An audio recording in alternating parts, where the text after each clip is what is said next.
저 깜짝 놀랐어요. 53살이란 진짜. 보고 저는 사실 저랑 비슷하거나 저보다 살짝 좀 어리게 봤거든요. 감사합니다. 제가 너무 막 산 건가요? 아니에요. 네. 이분이 좀 특별한 케이스인 것 같아요. 제가 막 살았죠, 더. 아유, 막 살았다니. 아니, 어. 근데 제가 알기로도 행복지수도 높고, 그리고 굉장히 즐겁게 사시는 수진 씨가 저희 금쪽 상담소를 찾아주신 이유가 궁금하거든요. 고민이 많아요. 네. 근데 본인 고민은 없을 것 같은데. 본인 고민도 있는데 예. 이제 딸도 조금 고민이고. 네.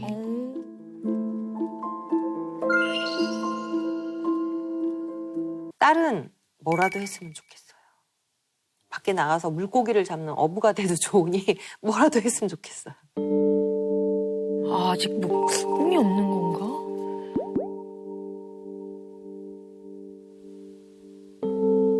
스무 살이요. 학교 안 다녀요.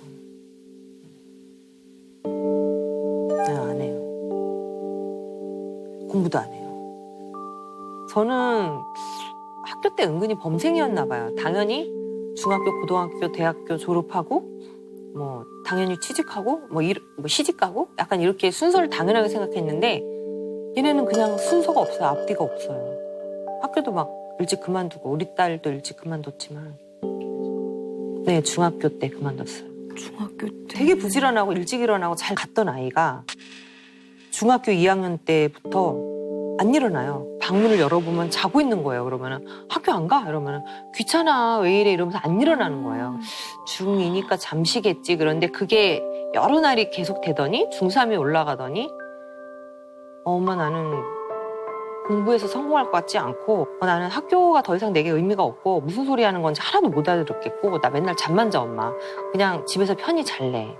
그리고 내가 천천히 내가 할 수 있는 거를 생각해 볼게. 그걸로 끝이었어요. 그걸로 그만뒀는데 쟤네가 20살이 되니까 계속 그냥 나한테 얹혀 살 생각만 하지? 나 없으면 어떡하려고 그러지? 그러니까 약간 그런 걱정이 돼요. 저도 이제 곧 한갑을 바라보는 나이가 되고 죽을 날이 가까우니까 뭔가 의미가 있었으면 좋겠는데 왜 쟤네가 삶의 의미가 오로지 뽀로로일까? 노는 게 제일 좋아. 딱 그거고요. 그거 외에 다른 게 없어요. 쟤네가 과연 하늘이 준 소명이 뽀로로인가? 그게 좀 이렇게 놔둬도 될까? 난 엄마로서 뭘 해야 될까? 그거 좀 여쭤보고 싶어요. 그거 정말 간절히 상담해보고 싶어요. 어떻게 진짜. 오. 야 진짜 이거는 어떻게 해야 돼요? 큰 문제로 다가옵니다. 이게 좀 엄마로서. 심각한 거 아닌가요? 사실 제 딸이 만약에 저렇게 그런다면 저는 진짜 한 소리 할 것 같거든요. 당연히 또 하셨겠죠. 해보셨을 것 같아요. 그냥 널 믿어 이렇게 얘기를 하죠. 학교를 중3 때 그만두는 순간에도 나는 학교 가봤자 시간 낭비야. 나는 맨날 뒤에서 누워서 자는데 잠이라도 집에서 편하게 자고 내가 뭘 하고 싶은지 찾아보겠어. 이럴 때 너무 멋있어 보였어요. 저는 그 나이 때 엄마 아빠한테 떳떳하게 내 주장을 해본 적이 없고 지금도 못하거든요. 무서워서. 근데 그런 제나가 멋있었고 믿음직스러웠고 좀 놀고 자다가 뭔가를 찾아가겠지. 그러면서 이제 그때부터 세월이 한 몇 년 지난 거잖아요. 20살이 되고 성인이 됐는데 이렇게 놔둬도 될까? 그러면 지금 뭐 알바나 뭐 그러니까 이런 것들을 그 하고 있는 용돈을 거예요? 어떻게, 그러니까 뭔가 일을 해야지 나중에라도 그걸로 밥은 먹고 살 거 아니에요. 네. 그 돈을 어떻게 할 건데요, 그러면? 걔는 이제 엄마는 나의 경주마야. 달려. 엄마 이렇게 올라타서 인생을 살아가겠어. 딱 그렇고 그게 아니고 너가 자기 밥벌이 한다는 건 되게 중요한 거고 그 너의 밥벌이가 많은 사람에게 선한 영향력을 끼치면 더 좋고 보람된 인생이 이랬더니 가만히 듣고 있다가 내가 왜? 엄마가 있잖아. 엄마가 없으면. 엄마가 그래서 내가 너 엄마 죽으면 어떡할 거야? 그랬더니 엄마 죽으면 1초 후에 난 뛰어내려. 죽게 나한테 전화해. 나 바로 줄게.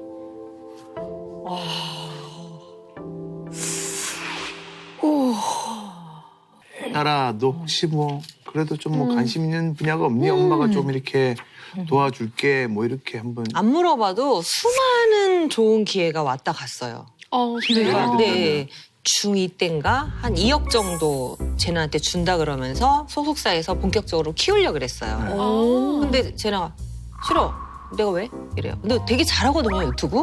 말도 잘하고 뭐 언박싱 하면 신났어요. 잘하고 그러니까 괜찮다. 학교도 그만뒀는데 그거 하면 좋겠다 이랬는데 내가 왜? 야 2억이야. 이거 따져보니까 2억을 너한테 준대. 15살이 너한테. 이랬더니 알바야?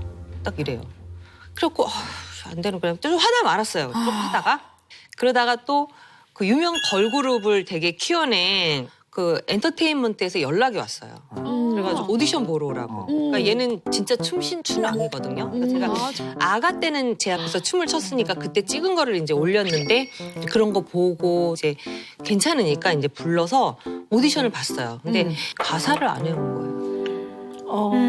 그런 애를 누가 뽑아요? 나 이해는 가거든요. 아무리 뭐 춤에 재능이 있고 그래도 본인이 의욕이 없으면 누가 뽑아요?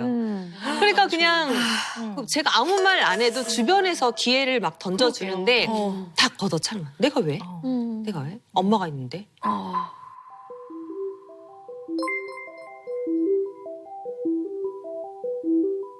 저는 일단 일어나는 시간이 안 정해져 있고요.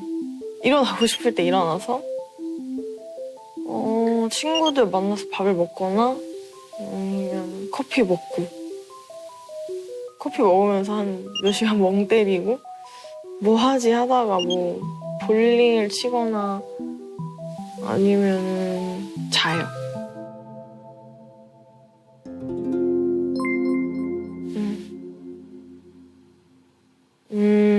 네. 지금으로서는 없어요. 전 지금 제 삶에 만족하기 때문에.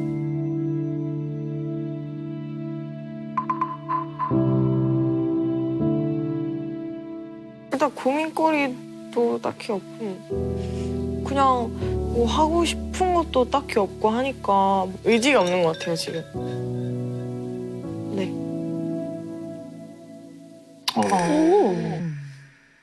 저는 제나가 약간 학습된 무기력이 있는 게 아닌가 이런 생각이 좀 들어요. 학습 왜 누가 그걸 학습시켰죠? 네, 이게 이제 learned helplessness라고 얘기를 하는데요. 이게 이제 유명한 실험이 있어요. 걔한테 전기 충격을 주는데 이렇게 자기가 밑으로 이렇게 그 나무판을 밀면 전기 충격을 멈출 수 있게 해놨고 또 한쪽은 걔의 몸을 다 묶었어요. 그러니까 어떠한 저항도 할 수 없게 만든 거죠. 그 이후에 전기 충격을 주면 A 걔는 계속해서 어쨌든 그 전기 충격을 멈추려고 노력을 하는 반면 B 온몸을 묶은 걔는 그냥 아무런 저항도 하지 않고 그냥 전기 충격을 그대로 받아들이더라는 거죠. 그러니까 자기 스스로가 어떻게 해도 할 수 있는 게 없다라는 생각을 하게 되면 그냥 놓아버리는 거죠. 그리고 문을 열어놓고 전기 충격을 줬대요. 이러면 네, A 걔는 바로 문을 열고 뛰어나가는 반면 B 걔는 문이 열려 있음에도 불구하고 도망가지 않더라는 얘기예요. 약간 저는 왜 그 느낌이 들까 나는 쭉 얘기를 듣는데 근데 아까 중학교 2학년까지 잘 다니다가 어느 날 갑자기 중2병이 되게 심했어요. 사춘기를 되게 네. 심하게. 그래서 잘 다니다가는 아니고 중2가 딱 되면서부터는 아침에 안 일어나더라고요. 그렇게 그럼 일찍 언제부터 조금 사춘기를 겪기 시작한 것 같으세요? 제 생각에는 초등학교 때부터인 것 같아요. 대략 좀 학년을 초등학교 얘기해보면 4학년 됐을 때 저한테 4학년. 처음으로 아빠 얘기를 물어봤거든요. 어. 내 아빠는 어디 갔어? 어떻게 된 거야? 이렇게. 음. 올 것이 왔구나. 이래가지고 제가 솔직하게 얘기해줬거든요. 너도 알지만 엄마가 아픈 거 싫어하잖아. 엄마를 때렸고 엄마는 견딜 수가 없었고 폭언과 폭행이 계속됐다. 그래서 더 살다가는 나중에 쟤나 너 때문에 내가 참고 살았잖아 하고 늙어서 너 원망을 할 것 같았다고. 그래서 그냥 엄마가 좀 미안해. 도저히 이렇게는 살 수가 없었고 이런 폭력, 폭언이 난무하는 집안에서 너를 키우는 게 더 안 좋은 것 같아. 그래서 이혼을 한 거야. 그랬더니 얘가 그렇구나. 그랬어요. 그러니까 표면적으로 보이는 반응은 그렇구나. 엄마를 그렇게 아프게 했다면 나도 그건 싫어. 이렇게 표현을 했죠. 네. 상당히 표면적인 이유죠. 실제 제나는 그 얘기를 들었을 때 어땠을까요? 약간 관점을 좀 바꿔서 한번 생각해 볼까요? 제가 그런 얘기 한 적 있거든요. 그러니까 약간 눈물도 글썽이면서 엄마 나는 우리 집이 되게 못 살아도 좋고 쬐끔해도 좋고 가난해도 좋은데 단 한 번만이라도 다른 집 애들처럼 엄마 아빠와 같이 저녁 먹고 된장찌개 끓이면서 제나야 같이 밥 먹자 그래갖고 엄마 아빠랑 도란도란 밥 먹는 그런 가정은 어떤 걸까 딱 한 번이라도 느껴보고 싶어 이러는 거예요. 그때 제가 너무 엄마 단 한 번이라도 느껴보고 싶어 이러는 거예요. 그게 무슨 의미였을 거라고 생각하세요? 그러니까 아빠가 없는 빈자리에 대한 슬픔이 있나 이런 생각했어요. 얘는 아빠를 생각하면 빈자리구나.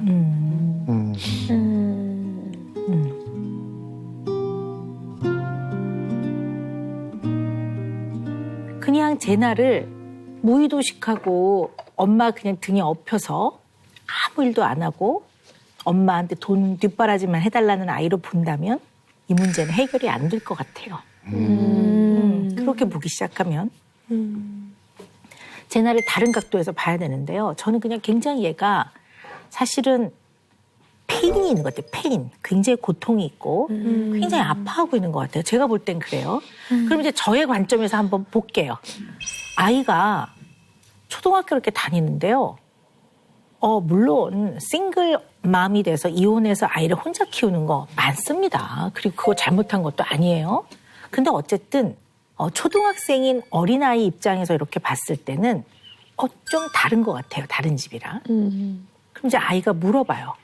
엄마 왜 우리는 아빠가 없어? 도대체 우리 아빠는 어떻게 된 거야? 그랬더니 엄마가 매우 솔직하게 말을 해주셨어요. 그런데 A 입장에서 볼까요? 세상에 나의 친부는 엄마를 때리는 사람이야. 그러면 자기 태생에 대해서 굉장히 애들이 괴로워요. 이거를 좀 감당하기가 쉽지 않았을 것 같아요. 뭐 알았어 이렇게 말은 하지만 내가 나의 부모가 이런 사람이구나 뭐 이렇게. 자 그럼 보세요. 학교를 그만둔다고 했더니 엄마의 반응이 특이해. 와. 너무 특이한 거예요. 아니 뭘 잘못하셨다는 거 절대 아니에요. 특이해요. 제가 왜 특이하다고 말씀을 드릴까요? 다른 엄마들은 그렇게 반응 안 할 테니까. 엄마한테 엄마 학교 이렇게 말은 했지만 사실은 그 말을 엄마한테 어떻게 해야 될까 얼마나 많은 고심을 했을까. 그리고 분명히 이 아이가 학교에서 뭔가 어려움이 있었을 거라고 저는 생각해요. 이게 학교 거부증의 하나이거든요. 학교 거절증, 학교 거부증이라고 말하는데 그건 현상일 뿐 이유는 굉장히 다양하단 말이에요.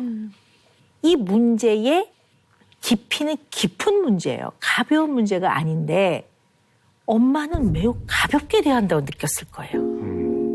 애가 느끼기에 나에 대해서 걱정을 하긴 하는 거야, 내지는. 내가 우리 엄마의 인생에 더 나아가서는 세상에, 더 나아가서는 우주에 아주 주변인 같은 느낌. 그냥 우주에 한 점 같은 거야. 나라는 인간이 뭐 이 세상의 먼지처럼 뭐 점도 아니네. 그냥 보이지도 않는 점 같은 존재네. 혹시 이런 마음을 먹었다면 동기부여가 안 될 거예요. 물론 엄마는 이유가 있어요. 그렇게 했던. 아까 들어보니까 어릴 때 부모님한테 뭘 제대로 의견을 말해본 적도 없고 부모님이 그거를 받아준 적도 없고 그러니까 또박또박하게 자기 의견을 말하는 제나가 되게 멋있어 보이고 똑같죠. 네, 네, 멋있어 보이고 그래서 그거를 또 받아주는 것이 일종의 아이를 존중해 주는 거라고 그러니까. 느끼셨던 것 같아요. 맞아요. 그러니까 아이가 부모한테, 엄마한테 뭔가 인생의 중요한 결정을 하거나 할 때 이거를 툭 던질 때는 아이 표현의 태도와는 무관하게 그 깊이를 이해하고 계셔야 돼요. 굉장히 깊은 문제였다고 봐요, 저는. 그래서 굉장히 막 무겁게는 아니지만 진중하게, 깊게 한참 얘기하고 아이랑 두런두런 이 아이의 마음과 생각을 쫙 따라 들어가 줬어야 되는데 그냥 엄마는 멋있어서 한 행동이지만 아이 입장에서는 온 마음을 다하는 느낌이 안 든단 말이에요.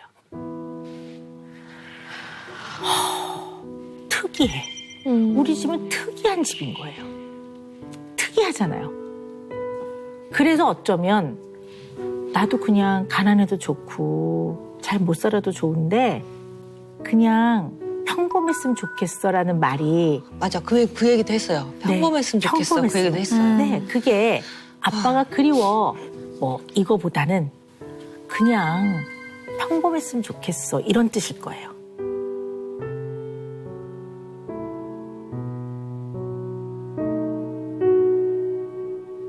어떡하지? 자, 그래서 우리가 제나의 아주 깊은 속마음을 조금 인터뷰해 갖고 왔어요. 네, 그 준비된 거를 보겠습니다.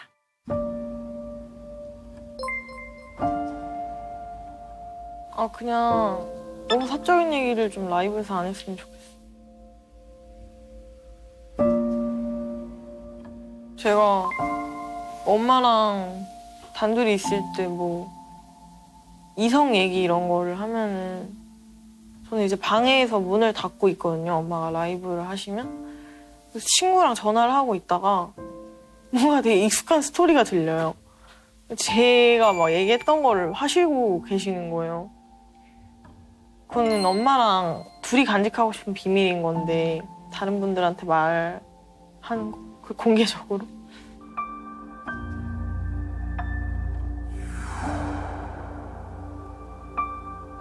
약간 그건 사생활이라고 생각하는데 너무 까발려지는 느낌? 저는 제 친구가 자기 어머니를 이렇게 보여주기 전까지는 저는 그 어머니 얼굴도 모르잖아요. 근데 저는 제 친구한테 엄마를 소개시켜준 적도 없는데 다 알고 있는 그런 게 싫었어요. 그냥 약간 좀 제 친구는 저도 모르는 막 엄마 비키니 사진을 받고 막 약간 이런 게 너무 쇼크였거든요. 그래서 그런 게 싫었어요. 뭐 엄마가 저러니까 딸이 저렇지 뭐 약간 이런 게 그게 제일 싫었어요. 저는 진짜 아버지에 대한 생각이 일단 기억 자체가 없으니까 얼굴 제대로 뵌 적도 없고 대화를 만나서 뭐 해본 적이 있는 것도 아니니까 아무 생각이 없는데 엄마는 약간 가끔 물어보시거든요. 뭐 궁금해? 뭐 한번 만나보고 싶어? 막 이러세요. 진짜 아니라는 걸 보여주기 위해서 DM을 보여드렸어요. 맞다, 나 DM 왔었다? 이렇게 하고 보여드렸어요. 그냥 뭐 잘 지내나 궁금하다. 너 잘 보고 있다. 뭐 이렇게. 어렸을 때 얘기를 많이 들었어요. 다툰 거, 뭐 이런 거 많이 말씀해 주셔가지고. 그래서 저는 아빠 없는 셈 살 테니까 연락 안 해주셨으면 좋겠다. 보냈어.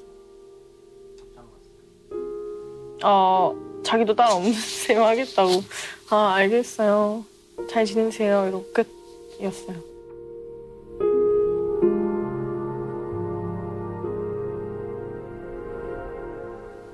약간 좀 감정이 격양되시면은 살짝 막말하시는 거였는데 그냥 막 넌 너네 아빠랑 똑같아 막 이런 얘기 같은 거. 아니 아빠 그렇게 싫어하면서 나랑 똑같다고? 이렇게 상처까지는 아닌데 그냥 기분이 좀 안 좋았어요.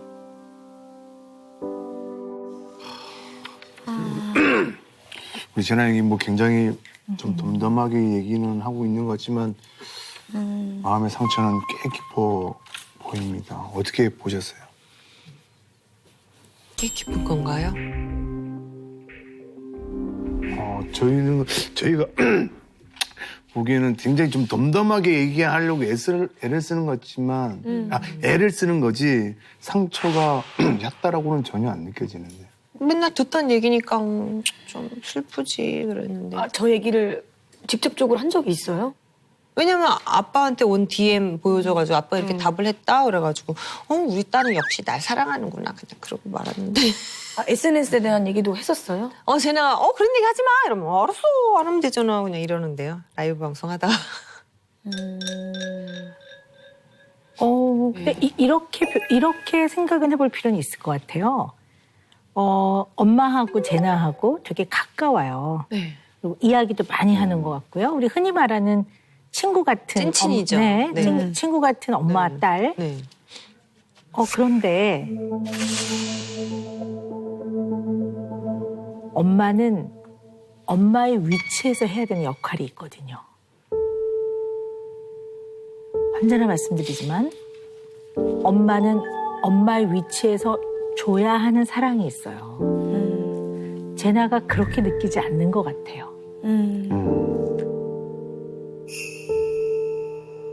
근데 친구 같은 엄마 말고 엄마 같은 엄마가 되려면 제가 지금 뭘 해야 되죠? 그래서 저는 SNS 끊으셔야 될 것 같아요. 엄마 같은 엄마 되려면? 네. 어머나. 근데 이거는요. 네. 제 생각이 틀릴 수도 있어요. 네네. 근데 네. 뼈골 때리는 조언을 해드리는 건데요. 네네네. 존경할 수 없을 것 같아요, 엄마를.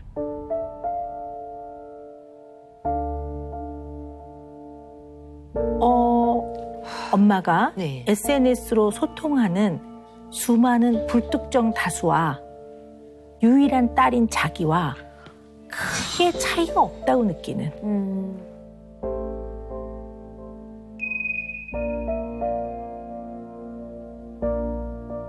아니, 단순히 그냥 친구랑 이렇게 내가 윤지 씨랑 친구여가지고 제가 너무 힘든 일이 있어서 윤지 씨한테 얘기를 했는데 어느 날 제가 갑자기 방송에서 얘기를 해버리면은 나는 이렇게 힘들어서 한 얘기를 이 사람은 이렇게 가볍게 생각했나?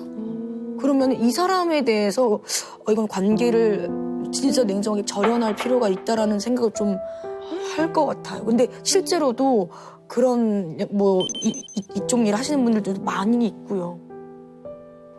그러니까 SNS는 애가 보기에는 물론 이제 어른 입장에서는 그게 사업적인 면도 있지만 애 입장에서는 내가 엄마가 필요한데 이 엄마는 불특정 다수하고 소통을 하고 있어요.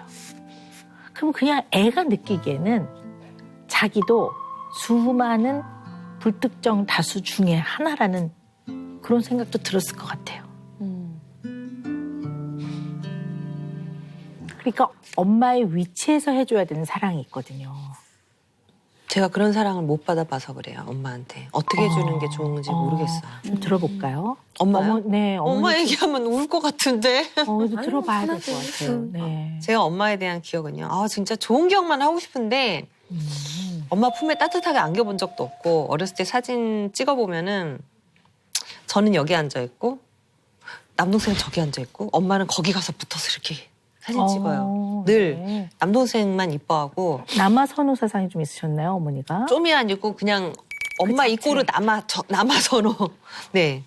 저를 낳고 그렇게 구박받았대요, 할머니한테. 딸 낳았다고. 딸 낳았다고. 남동생 태어나고서 엄마는 너무 행복한 거예요. 걔밖에 안 보이는 거죠. 오죽하면 저는 지방에 있다가 학교를 서울로 와가지고 이제 친척 집에 맡겨졌거든요. 그럼 돈이 많이 필요하잖아요. 그런데 집에 내려가서 보면은 남동생은 기숙사에 있었거든요. 하얀 스프를 막 주는 거예요. 고등학생한테 기숙사에 있는 고등학생이 남동생한테 뭐가 필요하다고. 어머니가 막 엄마 나는 서울에 혼자 떨어져서 맨날 버스 타고 다니고 밥값도 없어서 맨날 친구들한테 얻어먹고 이러는데 아르바이트도 하고 막 이랬거든요. 근데 저를 버스 터미널에 내려주는 그 순간까지 엄마 나는 돈 좀 달라고 나도 달라고 막 그럼 엄마가 정말 이러면서 10,000원짜리를 던져요. 그러면 차 바닥에 10,000원짜리가 한 7개 하면은 바닥에서 죽는 거야. 그러니까 저는 엄마에 대한 기억이 그런 거밖에 없어요. 제일 아픈 기억. 내가 이상한 인간인가 봐. 그리고 막 이혼했을 때도 이혼하고 뭐 쟤는 아빠가 가정법원 통해서 막 뭐 한 달에 한 번 면접권을 보고 막 이런 게 날라왔을 때 그때 어린 나이니까 막 32살 땐가 이러니까 이렇게 법원에서 뭐 날라오면 무섭잖아요. 어떡하지? 그럴 때 엄마한테서 엄마 이런 게 날라왔는데 막 읽어줬어. 뭐 쟤네를 한 번에 한다고 뭐 그런데 너 어떡하지 엄마? 그러니까 예 너는 그걸 왜 나한테 전하니? 너 정말 너는 태어나지 말았어야 될 애야.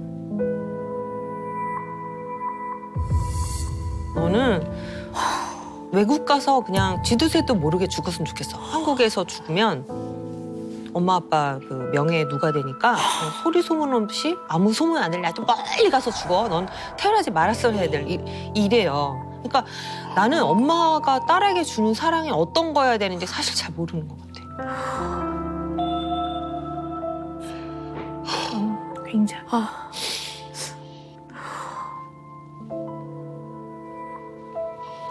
처음에 그냥 제가 고객님 얘기 들었을 때 계속 쿨한 엄마요라고 했을 때 저는 솔직히 좀 화가 났어요.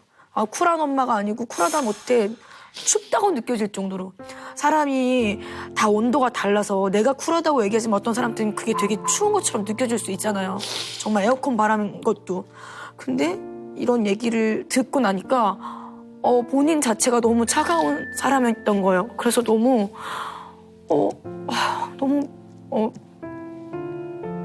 좀 너무 죄송해요. 근데 마음이 너무 아파가지고.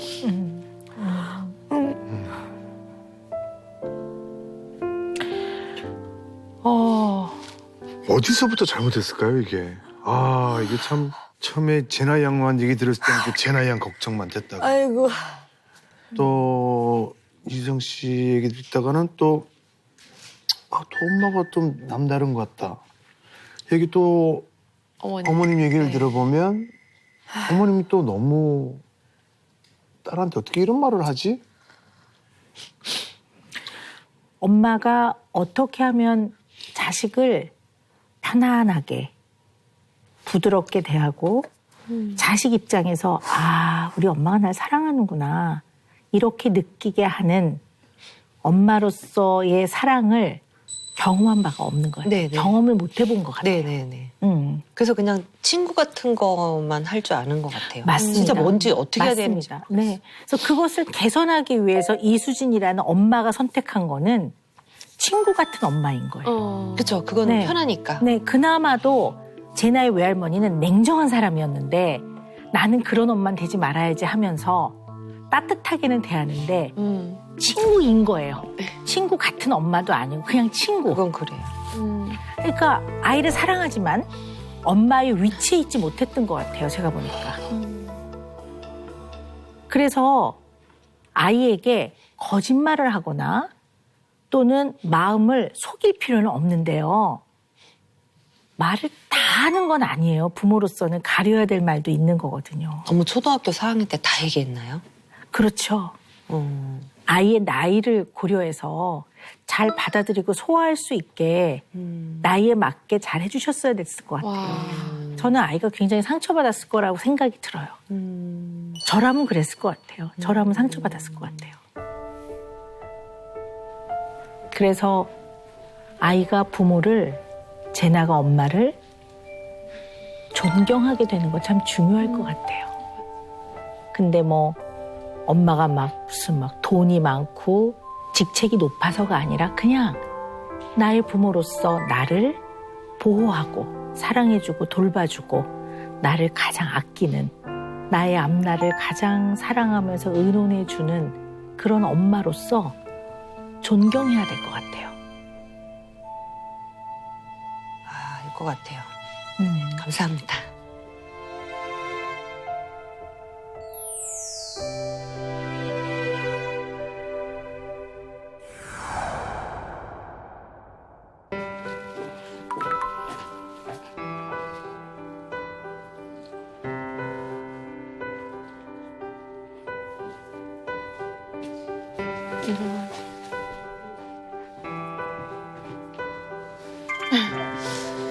안녕. 안녕하세요. 밥은 먹었어? 네. 성인이니까 네.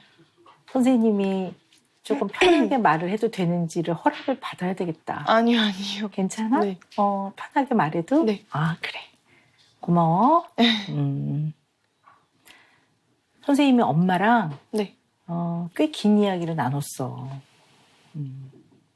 근데 엄마가 걱정이 좀 많으시더라. 저에 대한 걱정. 알고 있었어? 네. 엄마가 뭘 걱정하신다고 재난을 알고 있어? 그냥 제가 뭐 하려고도 안 하고 아무것도 안 하니까. 마음은 편해?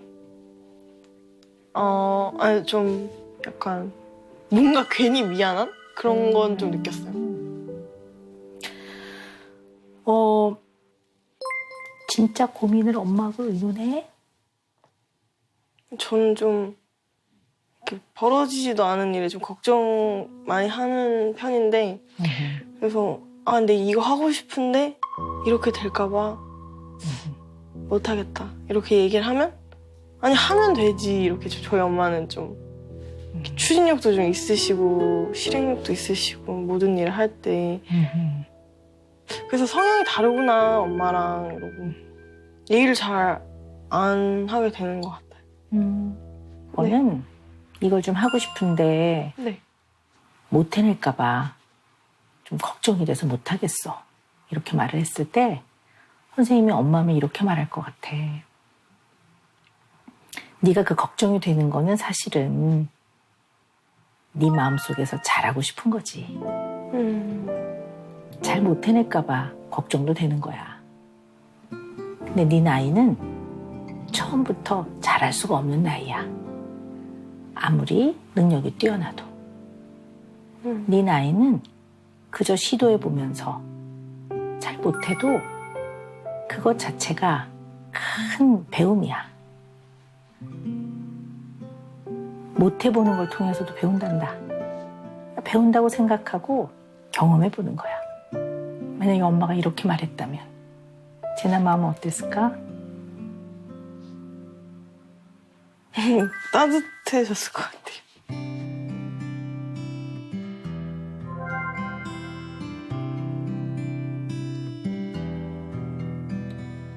뭘 거창하게 잘하거나 그럴듯하게 해낼 필요는 없어. 근데 선생님은 네가 마음이 좀 편했으면 좋겠어. 근데 지금처럼 지내는 거는 몸은 편한데 네. 마음은 언제나 편하지만은 않은 것 같아. 네.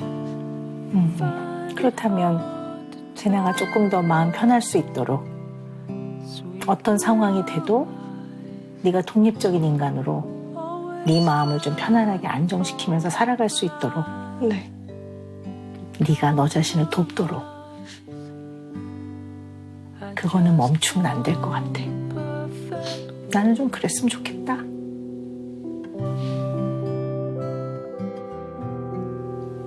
좀 조바심 들었는데 마음이 조금 편해졌어요.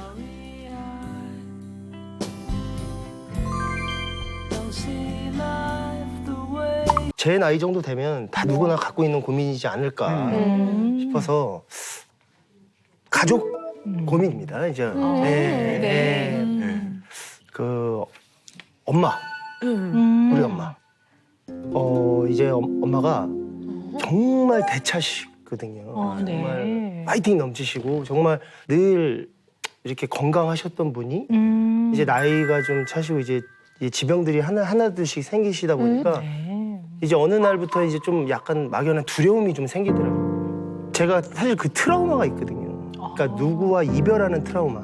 그러니까 얼마 전에 큰명도 또 돌아가시고. 그러니까 되게 가까웠던 사람들이랑 이별을 하고 나서 이게 아예 영영 이별을 하고 나서 제가 굉장히 많이 무너져요. 제 모든 것들. 이제 티는 안 내죠. 근데 이제 그게 엄마가 되면 어떨까라는 생각을 요즘에 막연하게 하는데 그런 생각만으로도 좀 일이 잘 손에 안 잡히는? 그래서 이런 거를 조금 상담으로 조금 극복해내보고자 찾게 됐습니다. 예. 우리가 이제 오늘 쭉 이야기를 좀 해나갈 때요. 예. 이제 아무래도 상담이라는 게 좀 들어가 있으니까요. 우리 KCMC를 본명으로 제가 예. 오늘 이제 이름을 불러드리겠습니다. 창모? 네. 강창모님. 그래서 창모 씨라고 약간 창모라고 하겠습니다. 하니까 약간 학교에서 네. 숙제 못했을 때 이름 불리는 느낌. 선생님. 네, 가슴이 강창모 막 이러고. 네. 어머님이 많이 몸이 안 좋으세요 지금? 네, 많이 안 좋으시죠. 네. 음. 근데 이 나이 정도 되면 다 갖고 계신 지병들일 텐데 뭐 혈압, 뭐 당뇨, 뭐 간, 뭐 이런 쪽 정말 자칫 잘못되면 좀 위험할 수 있는. 관리를 해야 되죠. 그래서 사실 잠들 때 이렇게 좀 많이 걱정이 되죠. 네. 그러니까 윤 씨가 굉장히 궁금했어요. 저 이어폰을 네네. 저는 아까 노래를 위해서 끼고 계셨다고 생각했는데. 인연인 줄 알았었구나. 네네. 유명한 스토리가 있죠. 정말? 이게 사실은 처음에는 좀 혈압이 계시니까 버스 그러니까 잘 이렇게 몇 번 쓰러지셨어요. 네, 그래서 그때 버스 정류장에서 저한테 한 3번인가 전화를 하셨는데 제가 그때 전화를 못 받은 거예요. 그래서 뭐 그 뒤로 이제 좀 걱정이 돼서 요거를 좀 하다 보니까 이렇게 좀 차고 다니게 됐죠. 언제든 연락을 받으세요. 네, 저는 무조건 받습니다. 저는 뭐 딱 엄마한테 전화 왔습니다. 방송 중이라 하고 딱 끊고 그래요. 근데 이렇게 계속 이어폰을 끼고 있다는 거는 계속 엄마가 어떻게 잘못됐을까봐 긴장을 하고 있는 거잖아요. 그런 것도 되게 굉장히 많죠. 그럼 이 전화벨이 울리면 사실 진짜 심장이 멎는 느낌도 드는데 엄마한테 전화 오면 이게 있죠. 있어요. 2번 터치해보고 일단 저는 기다려요. 엄마 전화는. 목소리부터 확인해요. 그러면 엄마 목소리가 평소 때도 엄마 나 지금 녹화 중이에요 하고 끊죠. 평상시면. 네. 그러니까 먼저 목소리부터 확인하는 버릇이. 그럼 저도 그랬거든요. 저희 아버지가 저한테 단 한 번도 연락을 하신 적이 없었어요. 꼭 어머님이 큰일 있을 때만 아빠가 전화를 했거든요. 그래서 아빠한테 전화가 오면 너무 무서운 거예요. 엄마가 무조건 잘못됐으니까. 그런 느낌을 좀 받을 것 같아요. 맞아요. 네. 그런 느낌이에요. 그리고 밤에 너무 조용하면 이게 제가 귀가 진짜 밝거든요. 그래서 내가 들어와서 조금만 해도 무조건 엄마가 방문을 열어봐요. 엄마가 이렇게 막 방문을 열어본다거나 인기척이 느껴지는데 가끔은 내가 뭘 하고 있을 때 집에 엄마 인기척이 안 느껴질 때 덜컥. 막 덜컹거리고 이게 약간 저도 모르게 점점 이제 약간 트라우마처럼 조금씩 막 바뀌어가는 것 같아요. 이게. 그러시네요. 네. 물론 이제 자식이 다 부모님이 연로해지시면 걱정을 하죠. 근데 지금 보면은 걱정이 좀 많네요. 네. 굉장히 불안하고 두렵고 맞아요. 신경이 굉장히 많이 이제 그쪽으로 가 있고. 근데 사실 오 박사님 사람이라면 누구나 이렇게 그 죽음에 대한 공포가 있잖아요. 예. 좀 창모 씨가 유독 좀 더 심한 건가요? 뭐. 원래 인간은 죽음에 대한 원초적인 두려움이 있죠.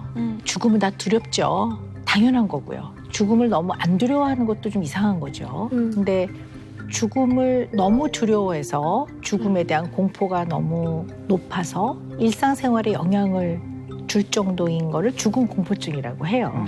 어떻게 보면 창모 씨가 두려워하는 거는 어쩌면 당연한 건데 그래도 조금 많죠. 네, 저는 네네네, 좀 많죠. 네. 예, 거의 너무 진짜 가장 큰 진짜 고민이 되고 있어요. 그 한번 들어볼까요? 네네. 이 이어폰과 관련된 좀 간단한 얘기를 네네. 들어봤는데요. 조금 더 자세히 좀 들어보면 창모 씨를 좀 이해하는 데 도움이 많이 될 것 같아요. 이게 이제 아버지가 일찍 돌아가셨습니다. 초등학교 때 돌아가셔서 몇 학년 때 돌아가셨죠? 5학년 때 돌아가셨어요. 네, 일찍 돌아가셨는데 저랑은 정말로 완전 친구처럼 지냈어요. 그러니까 완전 친구. 그래서 뭐 맨날 매미 잡으러 다니고, 네, 낚시 가고, 뭐 진짜 캠핑 가고. 그래서 둘이서 거의 친구들보다 둘이서 더 친구처럼 여행 다니고 막 예, 너무 좋았겠다. 그랬었죠. 그리고 워낙 또 사람들을 좋아하시고 정이 많으셔서 이렇게 술을 약주를 좋아하신 거예요. 그러다가 이제 좀 몸이 안 좋으셨는데 또 이제 그때 또 약주를 또 드셔서 좀 이제 그런 일 때문에 갑자기 돌아가셨어요. 갑자기. 진짜 갑자기. 혹시 그때 하루아침에. 나이가 그때 저보다 어렸죠. 38 정도 됐었던 네. 것 같아요. 설명합니다. 그때 감정이 기억나세요? 저는 한 번도 잊어본 적이 없죠. 네, 그때 감정은 그러니까 그 어렸을 때 그렇게 썼던 것 같아요. 이렇게 다시 우리 막 장래 희망을 쓰잖아요. 네네. 뭐 다음에 태어나면 뭐가 되고 싶으세요? 그렇게 해서 저는 사람으로는 안 태어나고 싶습니다라고 썼던 것 같아요. 왜요? 왜냐면 그게 너무 힘들어가지고, 그러니까 이별하는 게. 그래서 다시 또 이렇게 이별을 하는 아픔을 또 겪어야 된다 그러면 다시 사람으로는 안 태어나고 싶다라고 어렸을 때, 12살 때요? 네, 초등학교 때 그렇게 그 장래 희망에다가 썼었어요. 그게 너무 힘들었었어가지고. 그래서 그 느낌을 다시는 받고 싶지가 않은 거죠. 그 느낌을.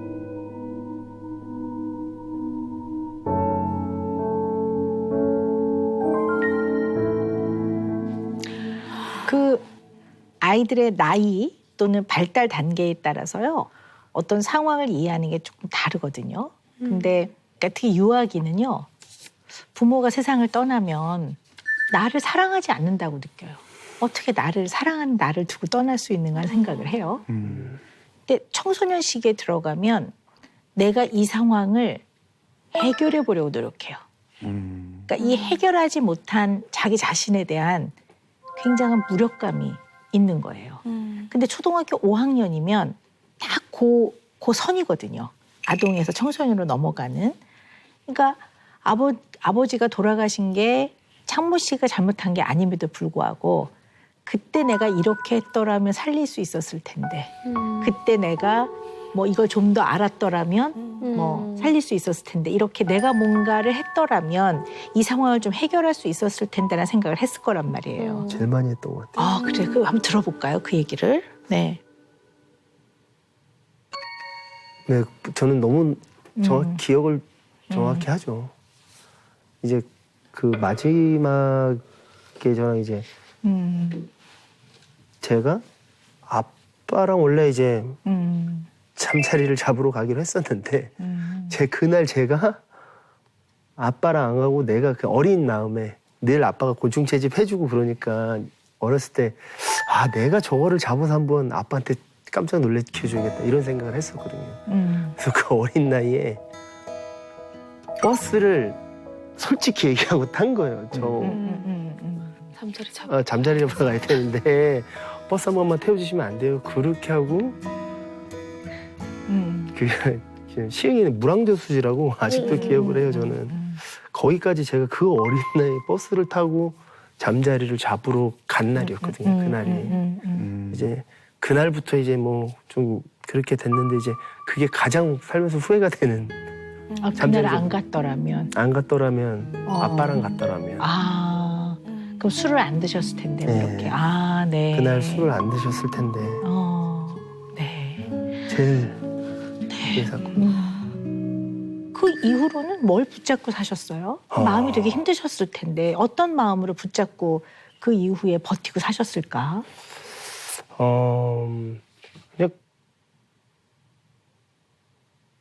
그게 아까 엄마였던 것 같은데 이제 엄마가 이렇게 파출부도 하시고 막 이제 막 식당에서 일을 하시고 이제 그런 어렸을 때 그런 모습을 보는 게 제가 힘들었나 봐요. 그래서 용돈 타는 게 죄송해서 그때부터 신문 배달이랑 막 우유 배달 할 수 있는 거는 다 했던 것 같아요. 그래서 제가 용돈 벌어서 제가 쓰고 기분 좋게 엄마 용돈도 드리고 네, 어렸을 때 그랬었던 것 같아요. 그게 내가 늘 이제 엄마랑 가족들을 내가 책임감 있게 아빠가 못했던 것들을 해주고 싶었던 것들도 계실 테니까 내가 이거를 대신해서 다 해줘야겠다라는 생각을 했죠. 어렸을 때부터. 그래서 이제 그 목표 하나로 진짜 치열하게 살았던 것 같아요. 그 마음 제가 이해를 해요. 창모 씨 마음이 어떨지 이해를 하고 굉장히 어머니 아버지를 사랑하신 건 맞는 것 같아요. 근데 아주 관계가 친밀하고 신뢰나 믿음이 단단했던 사람들은 잘 떠나보내기도 해요. 물론 그 과정에서 많이 보고 싶어요. 그립고. 실제로 그리워하죠. 하늘을 보고 아버지 잘 계세요. 거기서 잘 계세요. 이렇게도 하지만 잘 떠나보내는 것도 가능해요. 잘 떠나보냈다고 해서 기억을 안 하는 게 아니라 마음 안에는 좋았던 인연과 좋았던 기억들을 마음에 단단하게 가진 상태에서 잘 떠나보내고 그리워하면서 사랑의 마음을 간직한 채로 나의 일상을 잘 살아갈 수 있어야 된다고 보는 거예요. 사실은. 네. 근데 우리 창모 씨 같은 경우는 잘 못 떠나보내고 계시는 것 같은 느낌이 들어서요. 아버지를. 마음에서. 모르겠어요. 이게 떠나보냈다 안 떠나보냈다라는 생각이 사실 그 경계가 사실 뭔지 모르겠는데 정확히 현실적으로 느꼈던 때는 정확히 있어요. 그러세요. 네. 고등학교 2학년 때인데 제가 이제 가수를 한다고 했었던 게 중학교 3학년 때부터예요. 이제 중학교 3학년 때부터 이제 연습 생활을 하겠다고 했었을 때 진짜 엄마가 반대를 많이 했어요. 정말로 반대를 심하게 했었어요. 엄마 입장에서는 이제 그냥 좀 안정적인 회사나 그렇지. 좀 그런 것들을 늘 저한테 바랬었거든요. 그래서 집에서 이제 좀 화를 낸 거죠, 엄마한테. 막 화를 내면서 엄마 나 이제 나 가수 안 하면 죽어버릴 거야라고 생각했어요. 그래서 이제 그러고 나서 생각 없이 이제 그렇게 하고 제가 이제 친구네 집을 갔어요. 약간의 가출 비슷한 거예요. 네, 잠깐의. 네, 잠깐의. 네. 근데 저는 이제 그때 이제 제 인생의 가장 큰 사건이 사건이라기보다 제가 이제 제 마인드가 바뀐 친구네 집에서 잠을 자고 있는데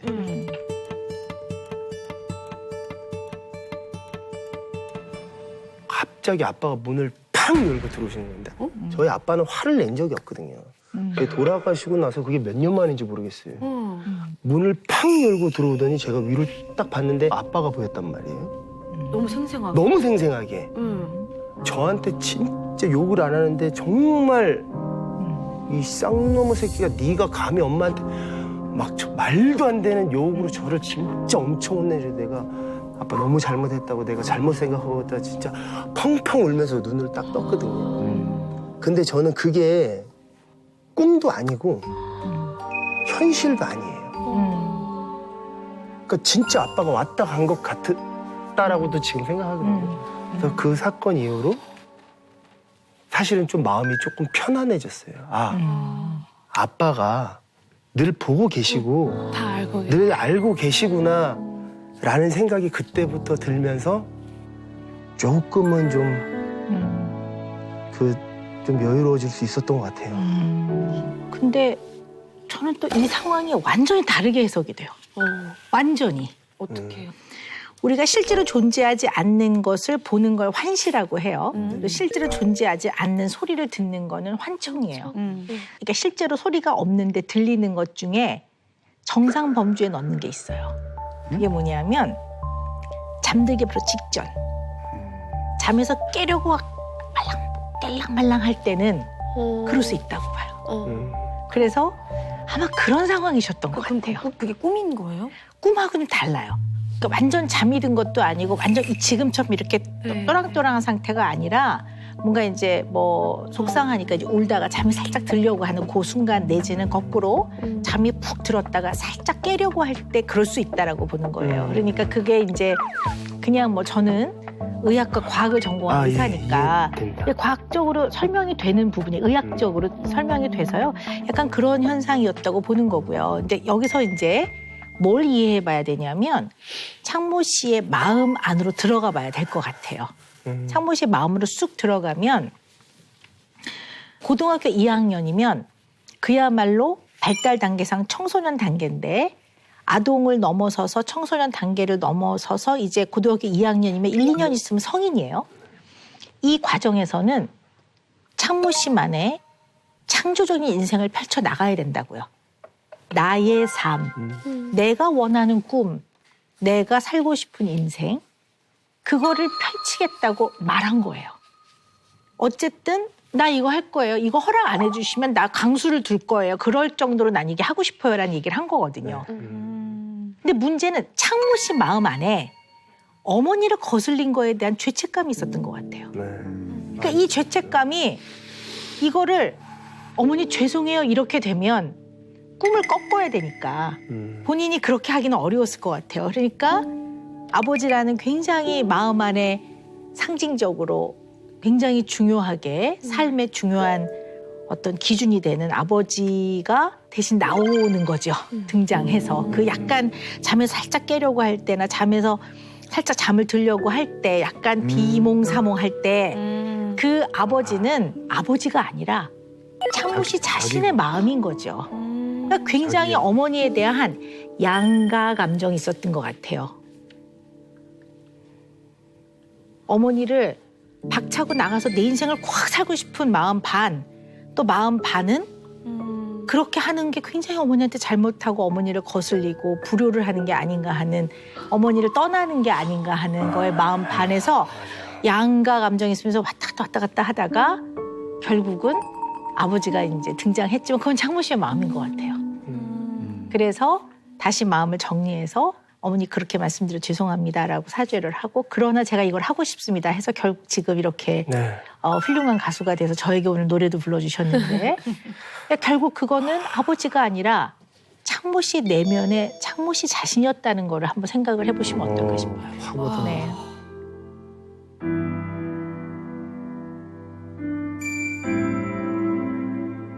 근데 이제 저는 여전히 창모 씨에 대해서는 좀 어떤 부분을 더 얘기를 좀 나누고 싶냐면요. 어머니가 어떻게 될까 봐 지금 이제 이 이어폰도 계속 끼고 계시잖아요. 만약에 걱정하는 위기 상황이 생기면 뭘 하시려고 전화를 연결하고 계시는 건지 좀 궁금해요.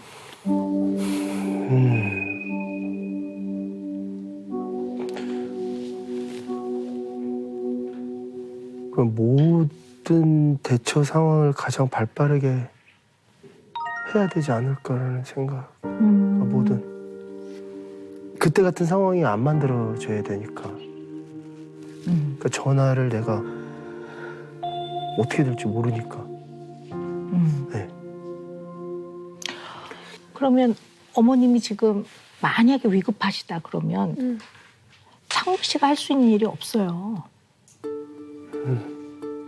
그 119를 빨리 부르는 게 제일 좋은 방법이거든요.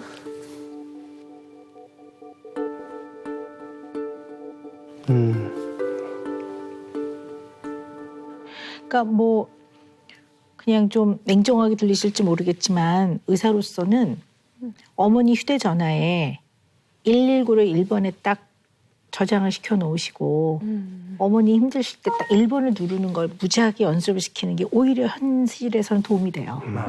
왜냐하면 아들한테 전화를 했는데 아들이 어떨 때는 상황이 이래서 첫 번째 전화를 못 받을 수가 있고, 근데 정말 그때 위독하시다 그러면 이제 상황은 끝난 거거든요.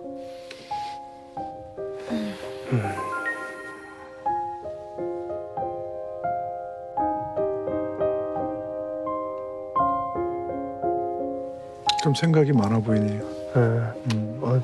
네. 대부분 맞는 얘기인 것 같고, 119에서 약간 네. 힘이 쫙 빠지는데요. 그러네요. 제가 해줄 게 없네요. 그게 무력화라고 말씀드리는 게 아니라 가장 합리적인 네, 거고. 그러니까. 네. 그런 합리적인 방법이 네네. 있었는데도 약간 안 가져도 되는 죄책감이 조금 더 들었었던 것도 있는 것 같고. 제가 그때 전화를 받았어도 뭐 크게 할 수 있는 게 없었을 것 같다라는 생각도 계속 들고. 물론 창모 씨의 마음은 정말 다 이해하는데 어쩜 이것이 갖고 있는 의미는 이게 상징적으로 심리적으로 이 연결을 못 끊고 있는 의미라고 저는 보는 거죠. 네. 근데 왜 그럴까 하고 생각을 해보면 약간 제가 볼 때는요. 약간 분리불안 같아요. 성인 분리불안. 없지 않아 있는 것 같아요. 네네네. 그러니까 창모 씨가 어머니하고 분리 잘 못하시는 것 같아요. 이제 제가 약간 엄마한테 살갑게 못해요. 엄마도 그렇고. 그러니까 뭐 엄마 사랑해 막 이런 것들이 엄마도 그렇고 저도 그렇고 서로 이렇게 오글거린다고 해야 되나? 그래서 이제 사실 TV에서 뭐 엄마 손도 잡아드리고 싶고 엄마도 안아드리고 싶고 근데 이게 마음은 그렇게 되는데 그게 안 돼요 말처럼. 근데 마음은 계속 있는데 그게 아 엄마 이게 안 되는 거예요. 근데 되는 때가 있더라고요. 어제 엄마가 이제 고혈압에 이게 안 좋으니까 뭘 잘못 드셔서 마비가 오기 시작하신 거예요. 혈당 이런 데서 마비가 오시니까 이제 말을 못 제가 이제 그냥 그건 뭐 어떻게 설명을 못 하겠는데 아무튼 약간 시한폭탄처럼 그렇게 되면 그러니까 그런 불안이 늘 그걸 분리불안이라고 하는 아무튼 그 불안증이 돌이켜보니까 한 번도 없었던 적이 없는 것 같아요. 그러니까 지금 우리 창모 씨 같은 경우도 그 아버지가 떠나시고 나서 그 이후에 자꾸 다짐을 하실 거예요. 또 어머니가 쓰러지시면 어떻게 해야지? 어머니가 쓰러지지 않게 나 어떻게 해야지? 이런 생각을 하면서 그런 일이 없어야 되겠다. 내가 어떻게 하면 어머니를 그런 일에 그렇게 위험하지 않게 할까? 이거를 생각하다 보니까 계속 연결되어 있는 거예요. 연결. 이 이어폰이 그거거든요. 근데 아까 제가 그 얘기를 하니까 깜짝 놀라시던데요. 119에 전화하는 게 제일 빠른 방법이거든요. 그런 건데 마음적으로는 내가 연결돼 있어야 되는 거죠. 안 그러면 불안한 거죠. 두렵고. 그래서 아까 분리불안이라고 제가 말씀을 드린 게 그런 이유인데요. 창모 씨와 애착 관계에 있는 어머니와 연결돼 있거나 목소리를 듣거나 눈에 보지 않으면 확인하지 않으면 불안해서 그 불안감이 굉장히 걷잡을 수 없게 되는 상태. 지금 이제 그런 상태라고 보는 거죠. 네. 그렇죠. 늘 걱정이 너무 되죠. 네네. 늘. 네. 진짜 늘. 그걸 또 눈앞에서 한번 보고 나니까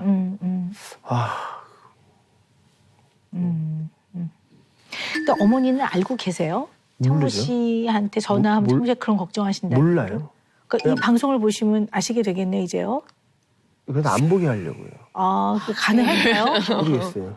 그러니까 이거를 깊게 얘기하면 심각해지고 또 엄마가 좀 마음적으로 좀 불안해 하실 수도 있을 것 같고 그래서 내가 이렇게 걱정하는 모습을 아예 모르게 해드리는 거죠. 그냥 늘 그냥 똑같이 행동하고 그냥 내가 이런 생각을 하는지 모를 것 같아요. 엄마는. 아예.